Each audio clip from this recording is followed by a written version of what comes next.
A very good morning, dear students. Today we will continue same lesson number 1, resources in geography.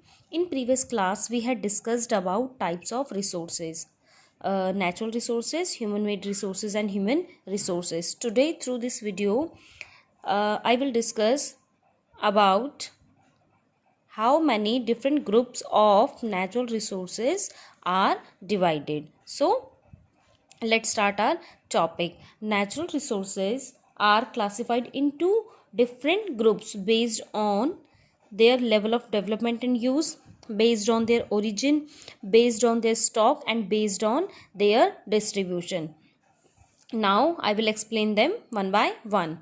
Firstly, talk about level of development and use. On the basis of level of development and use, resources can be grouped into actual resources and potential resources. Now firstly talk about what is actual resources. Actual resources are those resources whose quantity is known and which are being used in the present. That mean कि actual resources वो resources हैं जिनकी quantity हमें क्या होती है, known होती है, और जिनको हम क्या कर रहे हैं, which are being used in the present, जिनको हम क्या कर रहे हैं, present time में भी use कर रहे हैं. So we can take an example of actual resources. The dark soil of the Deccan Plateau in Maharashtra is the actual resources. जो महाराष्ट्र में जो डेक्कन प्लेटो है उसकी जो डार्क सोइल है उसको हम प्रेजेंट टाइम में भी यूज़ कर रहे हैं, तो ये क्या है, एक्चुअल रिसोर्सेज का क्या है, एक एग्जाम्पल है. Now what is potential resources. Potential resources are those resources whose entire quantity may not be known and these are not being used at the present. अब जो पोटेंशियल रिसोर्सेज हैं इनकी जो एंटायर क्वांटिटी है वो हमें known भी नहीं है और उनको हम क्या कर रहे हैं, प्रेजेंट, मतलब उसका जो फुल इंफॉर्मेशन है वो हमें क्या है, नोन नहीं है, और उनको हम क्या कर रहे हैं, प्रेजेंट टाइम में भी यूज़ नहीं कर रहे. But the level of technology and other advance enough to easily utilise this resources. लेकिन फ्यूचर टाइम में हम क्या कर सकते हैं, with the help of technology या लेवल ऑफ टेक्नोलॉजी की हेल्प से क्या कर सकते हैं, इन रिसोर्सेज को क्या कर सकते हैं, यूज़ कर सकते हैं. तो हम एक एग्जांपल ले सकते हैं पोटेंशियल रिसोर्सेज का. Uranium is very important element because it is used nuclear fuel to generate electricity in nuclear power station. Uranium इसका एक एग्जाम्पल है पोटेंशियल रिसोर्सेज का, जिसका क्या है, अभी हमें प्रेजेंट टाइम में हम इसको यूज़ नहीं कर रहे हैं, लेकिन अगर हम इसको टेक्नोलॉजी की हेल्प से क्या कर सकते हैं, फ्यूचर में क्या कर सकते हैं, इनका यूज़ कर सकते हैं. तो जो ये the uranium found in Ladakh and it is an example of potential resources which we may use in the future. तो ये जो यूरेनियम है ये कहाँ है, लद्दाख में है, और ये क्या एक एग्जाम्पल है पोटेंशियल रिसोर्सेज का, जिसको हम क्या कर सकते हैं, फ्यूचर में यूज़ कर सकते हैं. किसके लिए, इलेक्ट्रिसिटी जनरेट करने के लिए. कहाँ पे, न्यूक्लियर पावर स्टेशंस पे. Now on the basis of origin resources can be grouped into abiotic resources and biotic resources. Abiotic resources are non-living. अब जितने भी अबायोटिक रिसोर्सेज हैं वो कैसे होते हैं, नॉन लिविंग होते हैं. For example rock, soil and minerals are the example of abiotic resources. मैं यहाँ पे आपको बता सकती हूँ इसके एग्जाम्पल कौन कौन से हैं. Soil, rock and mineral.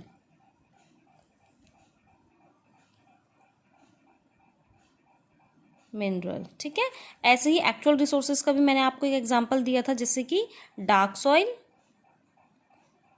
और पोटेंशियल का मैंने आपको दिया था example uranium.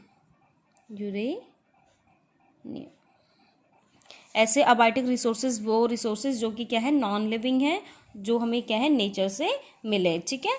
Soil, for example soil, rock and mineral. अब सेम सेकेंड वन है biotic resources. Biotic resources are living resources. For example plants and animal are biotic resources. इसका example है प्लांट एंड एनिमल. ये क्या है, जितने भी हमारे लिविंग जो सोर्स हैं वो क्या है, सारे बायोटिक रिसोर्सेज है. Now Third one is on the basis of stock, resources can be grouped as renewable resources and non-renewable resources. Renewable resources. What is renewable resources? Renewable resources are those which can be renewed or refill quickly. Some renewable resources are unlimited and are not affected by human activities. Renewable resources वो resources होते हैं जो कि क्या है, जिनको हम क्या कर सकते हैं, इजीली रिन्यू या रिफिल कर सकते हैं क्विकली. जैसे अब कुछ रिन्यूएबल रिसोर्सेज होते हैं जो कि क्या होते हैं, अनलिमिटेड होते हैं और जिन पे ह्यूमन एक्टिविटीज़ का कोई भी इफेक्ट नहीं पड़ता है. For example solar and wind energy. जो सोलर और विंड एनर्जी ये क्या है, रिन्यूएबल रिसोर्सेज के एग्जाम्पल हैं. Now what is second one is non renewable resources. What is non renewable resources? Non renewable resources are those which are in limited quantity. जिनकी quantity क्या है, limited है. Once they are exhausted it may take 1000 of years to be renewed और refill या replenish. अब जो renewable resources होते हैं वो तो क्या है, जल्दी से क्या हो जाते हैं, रिन्यू हो जाते हैं या रिप्लेनिश या रिफिल हो जाते हैं, यानी कि उनको हम दोबारा से रिन्यू कर सकते हैं या रिफिल कर सकते हैं. लेकिन जो नॉन रिन्यूएबल रिसोर्सेज होते हैं इनकी क्वांटिटी एक तो लिमिटेड होती है और एक बार अगर हम इन्हें एग्जॉस्ट कर लेते हैं तो इनको दोबारा से रिन्यू होने में या रिप्लेनिश होने में क्या होता है, काफ़ी, यानी कि 1000 ऑफ ईयर्स क्या हो जाते हैं, लग जाते हैं. फॉर एग्जाम्पल जैसे कि हमारे कोयल हो गए, पेट्रोलियम हो गया या natural gas, all are the example of non-renewable resources. Now fourth and last one is on the basis of distribution resources can be classified into resources can be grouped as ubiquitous resources and localized resources. Now talk about ubiquitous resources. What is ubiquitous resources? Resources that are found everywhere are known as ubiquitous resources. यानी कि वो resources जो सभी जगह आपको easily मिलते हैं उन्हें क्या कहते हैं, ubiquitous resources. For example air, we breathe is the example of ubiquitous resources. यानी कि एयर जिसको हम ब्रीथ करते हैं वो किसका एग्जाम्पल है, यूबिक्यूटस रिसोर्सेज का. यानी कि एयर हमें क्या है, सारी जगह. ऐसा नहीं है कि एयर हमें सिर्फ किसी पर्टिकुलर प्लेस में मिलेगी या किसी पर्टिकुलर स्टेट में मिलेगी या पर्टिकुलर किसी कंट्री में मिलेगी. एयर क्या है, एवरीवेयर. एयर सब जगह है. तो जो रिसोर्सेज हमें सभी जगह मिलते हैं ईजिली उनको क्या कहते हैं, ubiquitous resources. Now last one is localised resources. What is localized resources?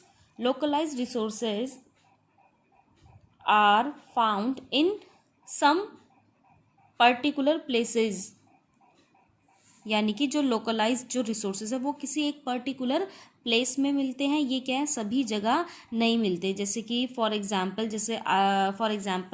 Copper, iron ore are found in some place like Madhya Pradesh, Jharkhand and Rajasthan. जैसे कॉपर हो गया, आयरन हो गया, ये आपको हर जगह नहीं मिलेंगे, ये किसी एक पर्टिकुलर प्लेस में मिलेंगे. तो जो रिसोर्सेज हमें किसी पर्टिकुलर प्लेस में मिलते हैं उनको हम क्या कहते हैं, localised resources. So student, I hope आपको आज ये सारा कंसेप्ट समझ में आ गया होगा. नेचुरल रिसोर्सेज के जितने भी डिफरेंट ग्रुप्स थे उनको आपने अच्छे से समझा होगा. If you have any queries feel free to ask me. That's all for today.